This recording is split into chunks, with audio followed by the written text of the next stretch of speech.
Good morning. The prelude is When Morning Gilds the Skies.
Thank you, Bruce. That was beautiful.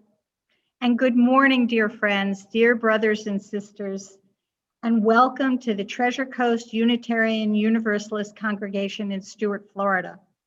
Today is Sunday, April 18th, 4 days before Earth Day 2021. My name is Laura Lesch, and I am so happy to be back here in Florida with you and serving as your worship associate today. We're happy to have our minister, Rev Bob MacDonald, in our pulpit. I want to give a most heartfelt thanks to those who are helping with today's service. Our music director, Bruce Ruby, serving from afar, our Zoom host, Corina Pelloni, our backup WA, Janet Grote, and our additional participants for today, Janet Grote, Jerry Rader, Marguerite Gregory, and Caitlin Palmieri. We will mute everyone to avoid any noise in the background. Please remain muted throughout the service until you get the cue to unmute toward the end from Reverend Bob. We are a welcoming congregation. We welcome people of all gender identities, races, ages, backgrounds, and abilities. Thank you for being with us today. We are currently holding Zoom services every Sunday at 11 a.m. To be put on our email list or to find out more information about us, go to our website at tcuuc.org. You'll get announcements in our Friday online newsletter and a midweek follow-up from the sermon. As Reverend Bob lights our chalice this morning to these words by Dag Hammarskjöld, you may want to join in and light a candle where you are. Each morning, we must hold out the chalice of our being to receive, to carry, and to give back. This morning, we will be celebrating the coming Earth Day by reflecting on and sharing our biggest concerns for our Earth. April 22nd marks the 51st anniversary of this celebration of our planet, which we call Earth Day.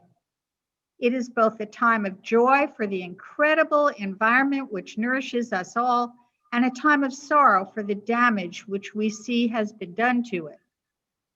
As we are struggling with all kinds of injustice in our world now, a novel virus pandemic, the longest war in this country has ever been involved in, food and water insecurity, both in this country and abroad, global outbreaks of so-called ethnic cleansing, the nuclear threat, political divisions which have our democracy tied up in knots, neighbors pitted against neighbors, and families fractured, I would still suggest that the climate crisis which we are facing is the biggest of them all.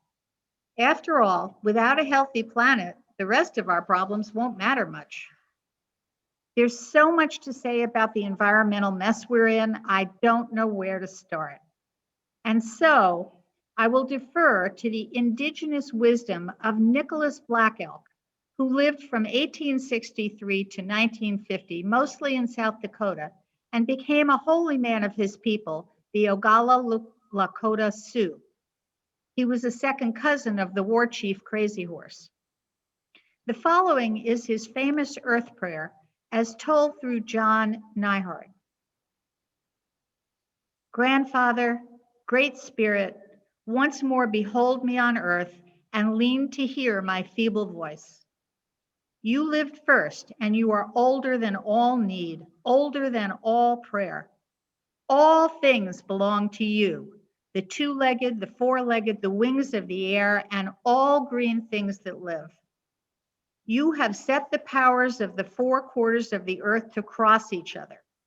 You have made me cross the good road and the road of difficulties, and where they cross, the place is holy. Day in, day out, forevermore, you are the life of things. Hey, lean to hear my feeble voice. At the center of the sacred loop, you have said that I should make the tree to bloom. With tears running, O Great Spirit, my grandfather, with running eyes, I must say, the tree has never bloomed.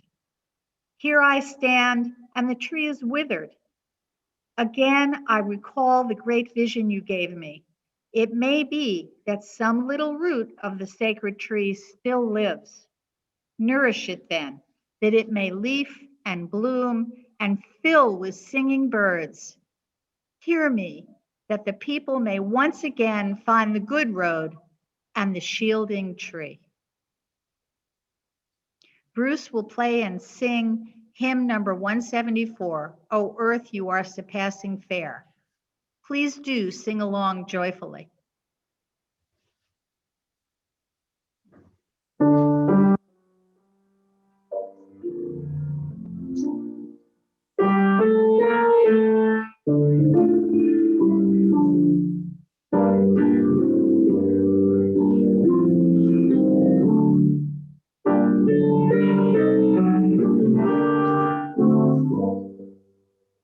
Earth, you are surpassing fair.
destroying hopes of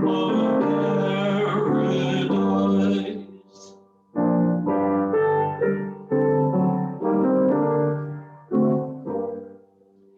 Has evolution been in vain, that life should perish here as crime?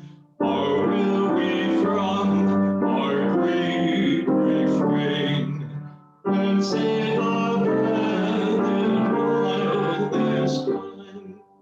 We must decide without delay if we're to keep our race alive.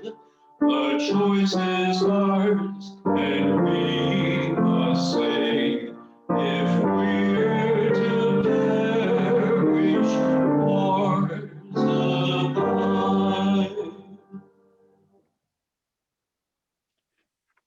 Let us recite our affirmation, speaking the first verse and singing the second. Love is the spirit of this church, and service is its law. This is our great covenant, to dwell together in peace, to seek the truth in love, and to help one another.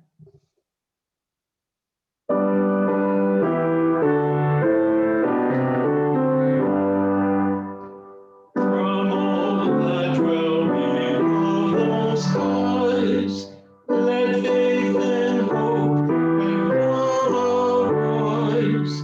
Let beauty, truth, and good be sung from every land, by every tongue. Amen.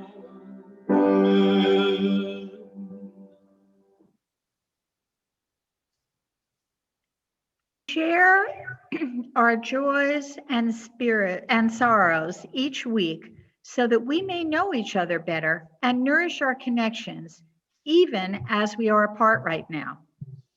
I will move a stone in our symbolic river to make each joy and sorrow. Please keep your joys and sorrows brief. Raise your hands to share, and we will unmute you to speak.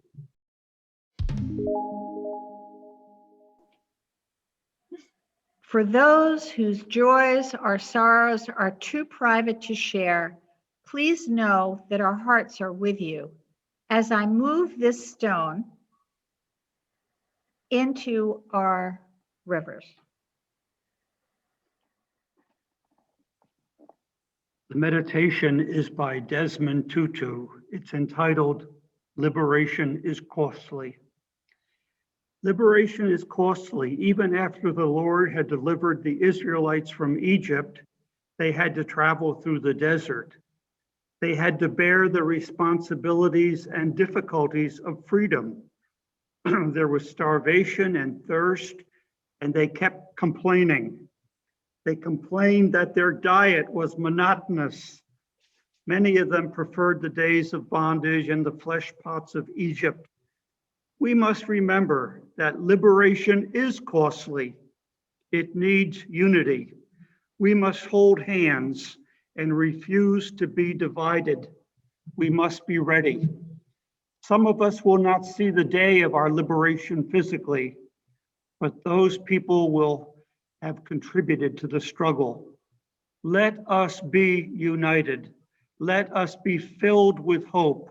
Let us be those who respect one another. Desmond Tutu. Some moments of silence.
heart me close, wings set me free, Spirit of life, come to me, come to me.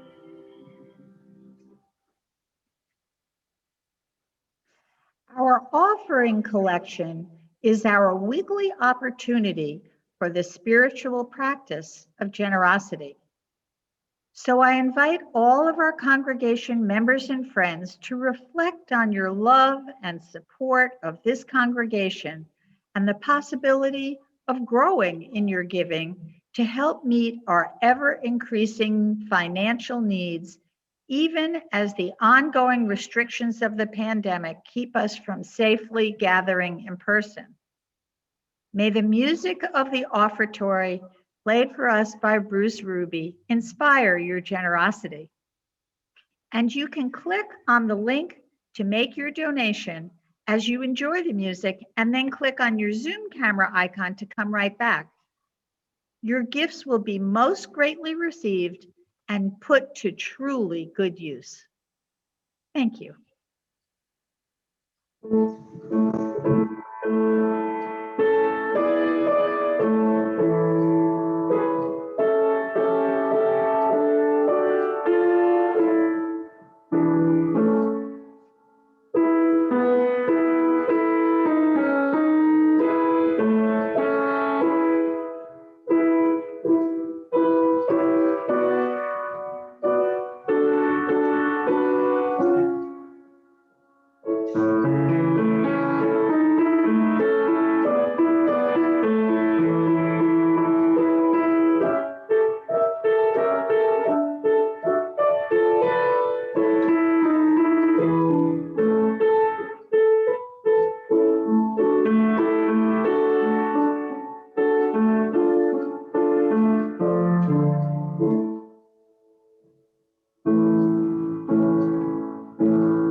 We are here in good part because of the generosity of people in our lives and the generosity of the people who gave us these buildings.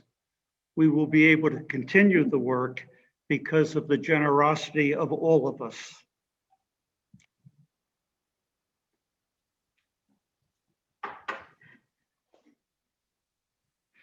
We begin with a clip from Carl Sagan that you may have seen. It's just so beautiful, reminding us of what we all have to work to protect. Again, I thank Bob Nienkamper for sending this to me some while ago, and I saved it for Earth Day.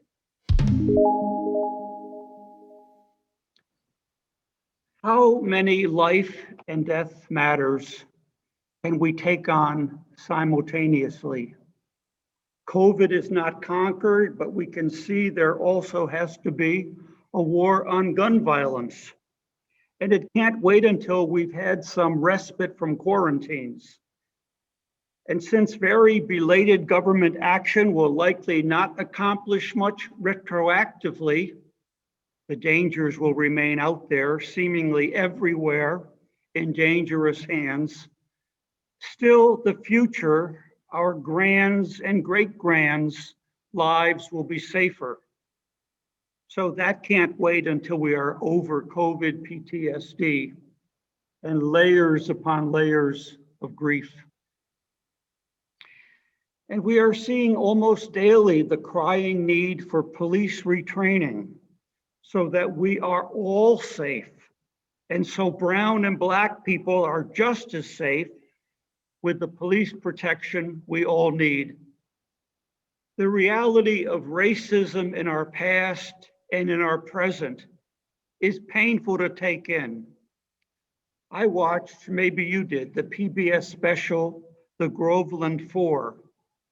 4 young black lives taken and wasted in 1952 Florida because an arrogant supremacist police sergeant could to solve a case quickly.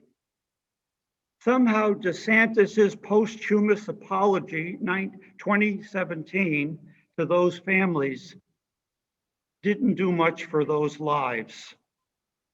This long overdue change can't wait until we are over the mental, emotional, and relational challenges, collateral pandemic damage. So when I realized Earth Day was coming, this coming Thursday, it seemed like, what can we muster? What energy have we left to get back to Earth, back to protecting the Earth, back to naming and facing what we must again with our grands and great-grands in mind? Protecting Mother Earth started for me with a tear running down a Native American chief's face. Remember that face? And a cartoon character, Pogo's honesty. We have met the enemy, and he is us. Then Al Gore came along with his inconvenient truth, to be derided as Ozone Man by nearly half of our American populace. So climate change denialism has ruled the day and removed us from cooperation with the rest of the enlightened world until recently.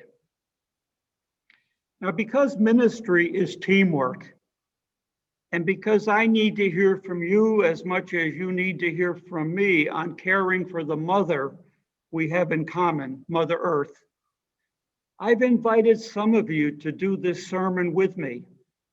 And after the postlude, I will ask all of you to raise your greatest concern briefly. We will hear how varied our concerns are, but we need to hear each other. Now we will hear from Janet Grote. Guilt. When Reverend Bob asked, what should we do about the earth, Mother Earth, I took it rather personally rather than politically. Mother Earth, I love her. In truth, she is my God. I've managed to enjoy her beauty all my life, from growing up with the Pacific Ocean in my line of vision. My family and I have been blessed to have had land, starting with my grandfather's 4 acres in California. My husband and I had acreage in the California redwoods and land which felt sacred in the Missouri Ozarks. And now we have some land here in Florida. Guilty, all that driving to town. And yes, white, middle-class privilege. Qualified a bit by mentioning that 2 of those houses were built by our own hands. What can I do now? Plant a few more trees? Buy into the lust my husband is expressing for a Tesla? Go solar. So we did investigate solar for our 1,700 square foot house, $28,000. It would take at least 11 years to reach the break-even stage, even with tax credits. I don't know if we'll be in the house that long. There have been government incentives which were watered down during the previous administration. The new administration may improve the situation. They say solar increases resale value by 4%, but we found it does complicate sale or refinance. Have you seen the solar fields popping up all around Florida? FPL has a subscription program. You buy in, well, not really a buy-in. You subscribe and start receiving bill credits. Over time, credits will equal your monthly charge, lowering your bill. Now they say the break-even time for that program is 7 years. Seems like it was 10 years earlier. I guess I better study this again. Would it really hurt to leave money on the solar table if we were to move out of FPL's area? Let me know if you're using this program. I'd really like to get a better grasp. maybe that Tesla is not such a bad idea. No guilt if all that driving to town is not supporting burning coal. Oh, by the way, the Tesla is not going to happen.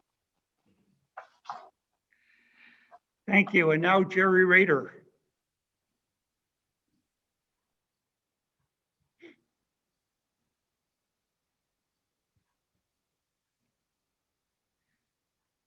All of the people on this earth must live on this very small part of the universe.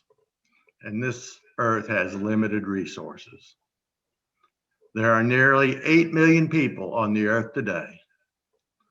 And this is 4 times as many people as when I was born.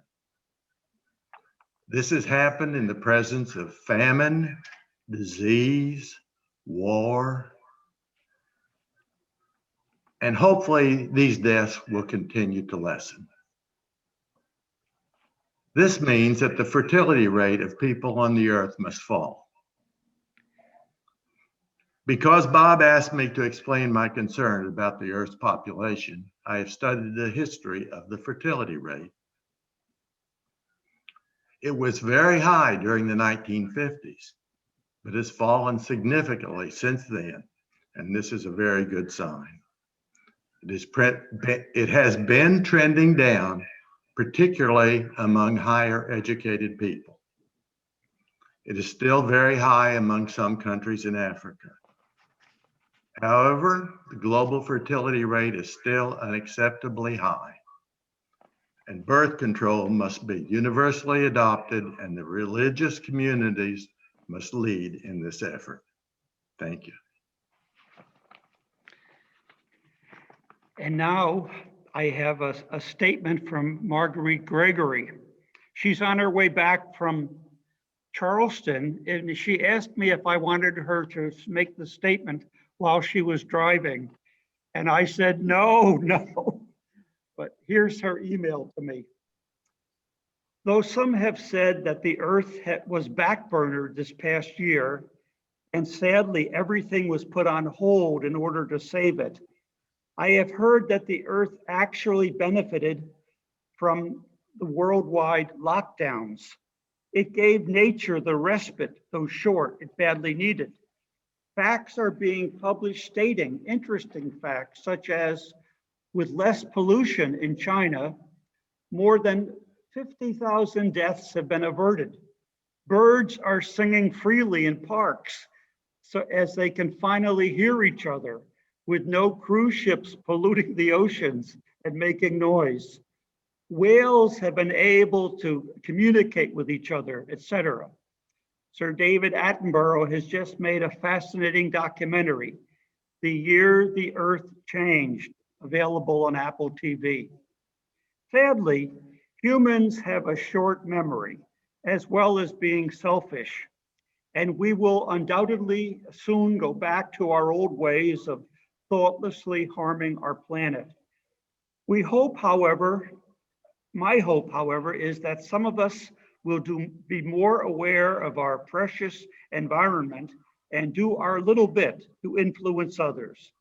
We all just need to do simple things, such as using less water and electricity, recycle, plant trees and native plants, buy organic, avoid excess packaging.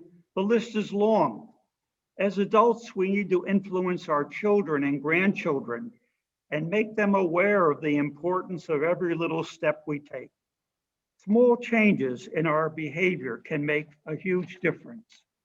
On the local and our UU level, I would like us to find one communal project dedicated to the environment or join an established group in Stewart where we can be useful. Marguerite Gregory. And we have 2 more contributors. First, Caitlin Palmieri, and then Jackie Vitale. I'm ending with 2 of our more senior members. First, Caitlin. I'm very sorry for cussing, everybody. That'll teach me to have a private conversation with Jackie during church. Sorry, everybody. It's been a very big year for me learning about climate change and resisting climate change. While I've been active in the anti-war movement, and the movement for a living wage and anti-racist movements, I never really found myself out in the streets against climate change, unlike some of my friends like Jackie, who have been contributing to those movements for a long time. So I've learned a lot this year, and I want to start by acknowledging that we are living and working and raising our children and eating and moving and being joyful and having our grief and practicing our spiritual rituals on unceded land that belongs to the Seminole people and the Ice people here in our town of Stewart that sits on top of those nations. And I'm learning that rather than try and convince powerful people who really have to find a profit motive in their actions to pump the brakes on things like coal and other extractive forces that deplete our climate and our earth. We really have to center Indigenous people's stewardship of our land and acknowledge the long lineage that's just as old as soon as this place was colonized, of Indigenous land protectors. And personally, while I thought that those movements of Indigenous people to protect our lands were things of the past, there are people fighting every day to protect the land and be better stewards of our earth. And I think that it's our job to tip the balance and get behind those movements so that that ethic of land stewardship can be more widespread. I wanted to suggest two things if anybody's more interested in learning more like I have. One is the Atatiki Museum, which is the Seminole Museum on the reservation. That's really fascinating caretaking organization for the history of the Seminole people in our area. And also the Red Nation podcast. And there's an incredible poem that came out on the Red Nation podcast that I'm going to post in the chat so you can take a look later. Thank you. And now Jackie. Hi, everybody. So Bob asked us to speak on what we had better do about our mother. And first, let's discuss a few things we had better not do. One, we had better not sit around and wait for some benevolent genius or some technology to swoop in and save the day. When faced with a massive personal crisis, one does not just sit back and say, I'm sure someone else will figure out a way to solve this problem for me in the future. Number two, we had better not try to consciously consume our way out of this problem. Eating only organic foods, driving a hybrid car, and spending our money with businesses that market the use of earth-friendly practices might make us feel nice. They certainly make me feel nice, but they still uphold a capitalist system run amok, one in which we overconsume and put profit above all else. Conscious consumption also posits that our individual behaviors can make a difference, when unfortunately, the problem is much too large and too systemic for that. Number three, we had better not throw our hands up in the air and say, we're doomed. While the chances of us actually taking the societal steps needed to slow or reverse climate change are at this point highly unlikely, the chances will be absolutely zero if we do nothing. The house is most certainly on fire, and we cannot allow the paralysis of hopelessness to keep us from taking action. So what had we better do? For a start, I believe we should all of us stay hopeful, stay active and aware, and consume less. We might also consider taking action that involves systemic change, even at the hyper-local level of our families and communities. So for example, don't just ditch your car for a bike. Advocate for better bike lanes and cycling safety in your community. Don't just become a vegan. Host a monthly dinner party with your friends where you turn them on to the joys of vegetable-centric cooking. Don't just stop flying. Lobby your state representatives for a frequent flyer tax. Find the thing that you care about and figure out a way to get others to care about it too. Make it easier for your community to do the right thing for the planet. We may not have the power to solve climate change through our individual actions, but we do have the power to transform our communities. And a large-scale social transformation might be the only thing that saves us. Thank you, Jackie.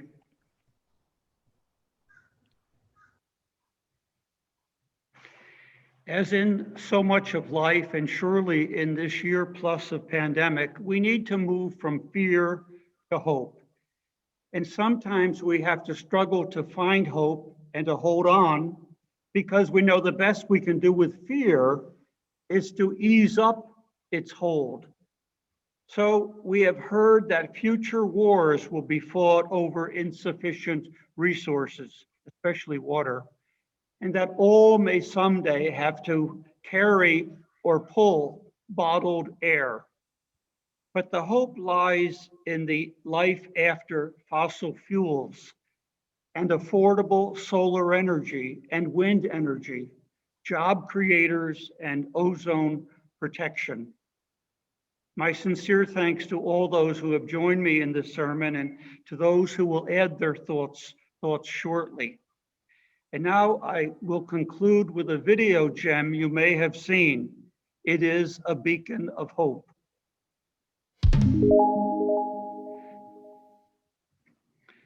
The touching moment there for me was when that man who had so much to say was clearly listening to that young woman and responding to her. I mean, I was touched by that.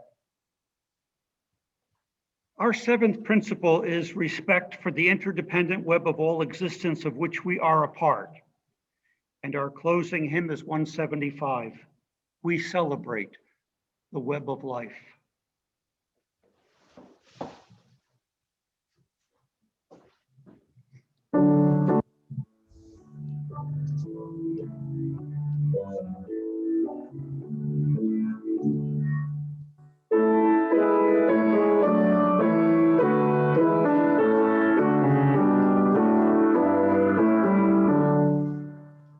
We celebrate the web of life, its magnitude we sing, for we can see divinity in every living thing.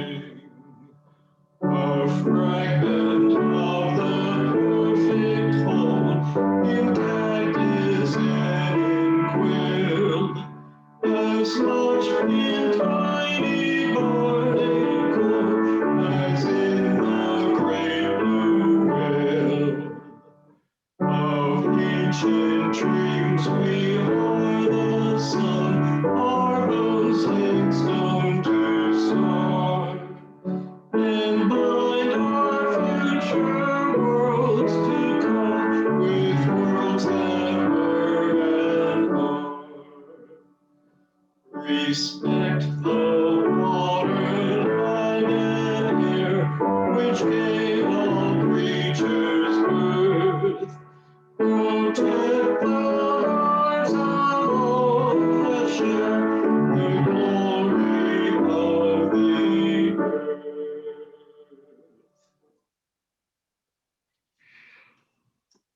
Laura will extinguish the chalice during these closing words. Isolation and disconnected have wreaked havoc and aren't done with us.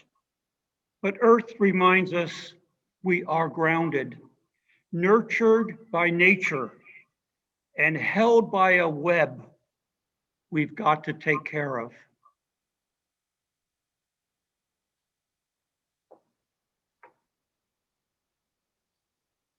The postlude this morning is For the Beauty of the Earth, an arrangement by Jean Cotta.